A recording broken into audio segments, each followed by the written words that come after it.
Advocate Mangesh Sasane आपल्या सोबत आहेत। मंगेशराव, सातत्याने एक मांडणी केली जाते की आज मराठा समाजामध्ये लाखोंच्या संख्येने जर अशा प्रकारची कुणबी नोंदी सापडलेल्या आहेत, त्याची प्रमाणपत्र दिली गेलेली आहेत, जवळपास अर्ध्यापेक्षा जास्त समाज आज ओबीसी मध्ये गेलेला आहे।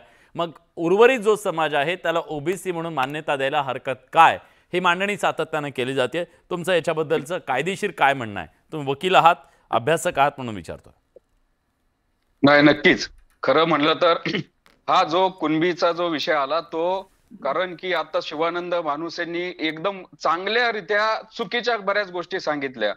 कालेलकर आयोग, त्यानंतर बीडी देशमुख कमिटी, त्याच्यानंतर मंडल आयोग 1982 साली, त्या तिन्ही आयोगामध्ये मराठा समाजाला सामाजिक मागास ठरवलं गेलं नाही, ते ओबीसीच्या लिस्टमध्ये नव्हते। त्याच्यानंतर मग खत्री आयोग, जो सराफ आयोग, बापट आयोगाने पण मराठा समाजाचं मागासले पण फेटाळलेलं आहे। भानुसे साहेब म्हणले की ते स्वीकारले, तर ते फेटाळलेलं आहे।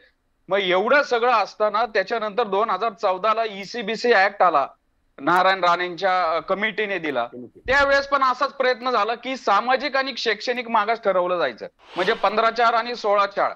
सामाजिक आणि शैक्षणिक मागास कोणता समाज असतो? आरक्षणाचं तत्व काय आहे? पर्याप्त आहे, इनएडिक्वेट रिप्रेझेंटेशन। तुम्ही प्रवाहाच्या बाहेरच्यांना प्रवाहात घ्यायचं, मग कुणापासून तरी संरक्षण म्हणजेच आरक्षण आहे। मग महाराष्ट्रामध्ये मराठा समाजाला आरक्षण देणं मग संरक्षण कुणापासून आहे? त्यामुळं ह्या सगळ्या लिगली जाता येत नाहीये। नाही, एक मुद्दा वकील साहेब मला सांगा, समजा कालपर्यंत जी व्यक्ती मराठा होती त्यांची नोंद सापडली, ते ओबीसी झाले, मी त्याच्याबद्दल बोलतोय। नक्की मी सांगतो होता। आता याच्यामध्ये झालं काय, 2018चा जो एसीबीसी ऍक्ट तो फेटाळला 5 मे 2021 ला। त्याच्यानंतर आता पण नवीन आला 10% एसीबीसी। आता विषय असा होतोय की मराठा समाजाला सामाजिक मागासले पण सिद्ध होत नाहीये, सिद्ध करायचा प्रयत्न केला तरी कोर्ट फेटाळते, म्हणून बॅकडोर एंट्री म्हणून हे कुणबीचं खूळ काढलं गेलंय। आता कुणबीच्या बाबतीत मी सांगतो, आता या शिंदे कमिटीच्या माध्यमातून जे रेकॉर्ड्स तपासले त्याच्यामध्ये जैन कुणबी, मारवाडी कुणबी, ब्राह्मणांच्या पण काही नोंदी कुणबी सापडल्यात, मुस्लिमांच्या पण काही नोंदी कुणबी सापडल्यात। मग सगळ्यांनाच कुणबी करायचं का? मी विचारतो प्लीज, माझ्याकडे वेळ कमी आहे। श्रीमंत कोकाटे सरांना मला विचारायचं, सर हाच मुद्दा उपस्थित केला जातोय की जर कुणबीच्या नोंदी सापडल्या तर मग ह्या बाकीच्या ज्या ओपन मधल्या आता खुल्या प्रवर्गातल्या ज्या जाती आहेत त्या सरसकट त्या जातींना आपण ओबीसी म्हणू शकतो का किंवा घोषित करू शकतो का? हे पहा, सगळ्यात महत्वाचं मराठा ही जात नाही हे आपण समजून घ्या। छत्रपती शिवाजीराजेंच्या काळातील जर का डॉक्युमेंट आपण पाहिलं तर मराठ्यांनी किल्ला जिंकला, मराठ्यांचे फत्ते झाले। मराठा म्हणजे कोण? ते भोसले, पाटील, जाधव, शिंदे, पवार, चव्हाण एवढे मर्यादित मराठा नाहीत। मराठा या शब्दाची व्याख्या महात्मा ज्योतिराव फुले यांनी गुलामगिरी या ग्रंथामध्ये केलेली आहे। कुणबी, माळी, मातंग, महार, धनगर, सुतार, लोहार, कुंभार, आगरी आदी म्हणून मराठा, ही व्यापक व्याख्या मराठा समाजाची। आणि आजचा मराठा समाज हा मूळचा कुणबी आहे। याला सगळ्यात महत्वाचा पुरावा म्हणजे 13व्या शतकामध्ये लीळाचरित्र नावाचा ग्रंथ आहे, जो माहीम भट्टाने लिहिलेला चक्रधरांचं चरित्र आहे, 13व्या शतकातलं, म्हणजे 800 वर्षापूर्वीच आहे। त्यामध्ये देखील आजच्या मराठ्यांचा उल्लेख कुणब्याचा सापडतो। तुकाराम महाराजांची जी गाथा आहे त्या गाथ्यामध्ये सुद्धा अनेक अभंग आहेत, बरे झालो देवा कुणबी केलो, नाही तर दंभे जास्तो मेलो।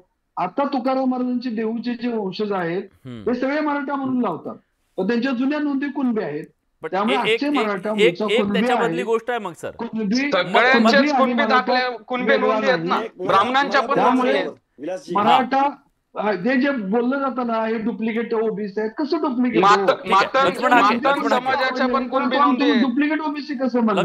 लक्ष्मणजी हा आवाज पोचतोय का माझा? येतो जरा लवकर, कारण वेळ कमी आपल्याकडे। हा नाही, मला थोडासा मला जास्त वेळ मिळावा माझी विनंती आहे, कारण मला काही तुमच्या समोर कोकाटे साहेबांनी जे सांगितलं की मराठा हा प्रदेशवाचक होता मान्य आहे मला, पण विषय काय आहे की आता हिंदू मराठा असं जात आपली आहे की नाही तेवढी मला सांगा फक्त, आहे की नाही? एक मिनिट, नाही घ्यायचे ना, घ्यायचे 1 मिनिट सर, आपण जुने रेफरन्स घ्यायचे, मला बोलू द्या कंटिन्यू।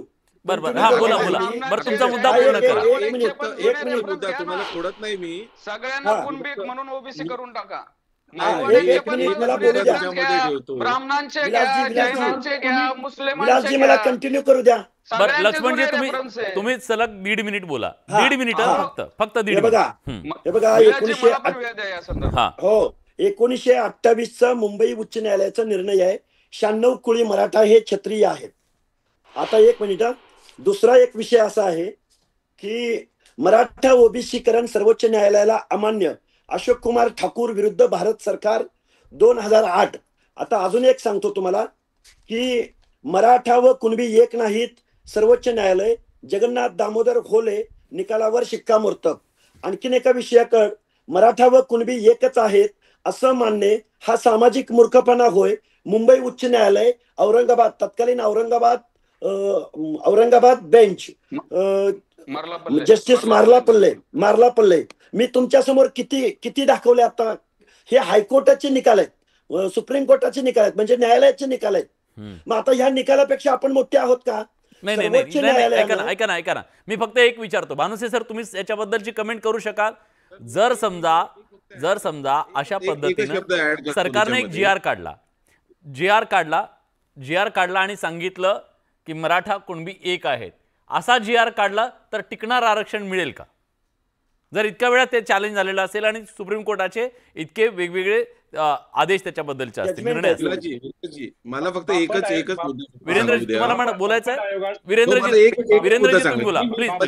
तुम्हाला हाके साहेबांना सांगायचं, हाके साहेब आपला महाराष्ट्र आहे, एवढा मोठा महाराष्ट्र आणि मोठ्या मनाचा महाराष्ट्र आहे. मी तुम्हाला एक उदाहरण फक्त देतो. मुंबईमध्ये मी रजिस्टर्ड संस्थांची यादी 1900 सालापासून आणली होती आणि त्याच्यामध्ये मला एक रजिस्टर्ड संस्था मिळाली. त्याचं नाव होतं अखिल भारतीय क्षत्रिय मराठा धनगर समाज लिमिटेड आणि ती आजही अस्तित्वात असावी असं मला वाटतं. म्हणजे पूर्वीचे जे लोक होते ना ते आपण क्षत्रिय मराठे सर्वांना म्हणायचं आणि पुढे धनगर लावायचो. आज त्याच्यानंतर मंडल आयोगामध्ये आपण जातीवरती स्प्लिट झालेलो आहोत आणि वेगवेगळे झालेले आहेत. त्यामुळे एक फक्त लक्षात घ्या, मी तुम्हाला एकदम चांगल्या याने सांगतो की आपले जे मागचे जे संबंध आहेत ते आपल्या ह्या बाकीच्या गोष्टीच्या संघर्षामध्ये जास्त ताणू नये, तुटू नये, एवढीच एक व्यापक म्हणजे माफक अपेक्षा. उत्तर मला द्यायचं. प्लीज 30 सेकंद माझा वेळ आणि मला वाटतं हे पार्ट 2 करावं लागणार आहे. विलासजी संबंध तुटले नाही पाहिजे. की 10% ईडब्ल्यूएस आरक्षण जे दिलेलं आहे ते 15/6 आणि 16/6 प्रमाणे दिलेले, मग ते का सोडताय? का नको आहे?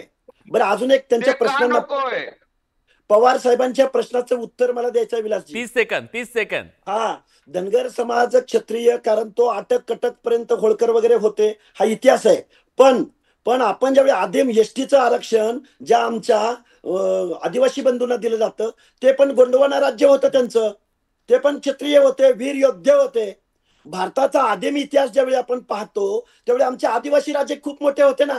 अहो पण देशाला स्वातंत्र्य मिळाल्यानंतर, ऐका, देशाला स्वातंत्र्य मिळाल्यानंतर ज्यावेळी काय इथं नीती ठरली, धोरण ठरलं, अभ्यास झाले त्याच्यावरती, महामानव डॉक्टर बाबासाहेब मराठी श्रीमंत नाहीत ना. गरिबी हटावसाठी प्रोग्राम नाही ना हा. गरिबी हटावचा प्रोग्राम नाही ना हा. गरिबासाठी गरिबीसाठी ईडब्ल्यूएस आरक्षण आहे. गरिबी हटवण्यासाठी माझी इच्छा नाहीये, आरक्षण गरिबी माझी इच्छा नाहीये काळजावर दगड ठेवून मी तुम्हाला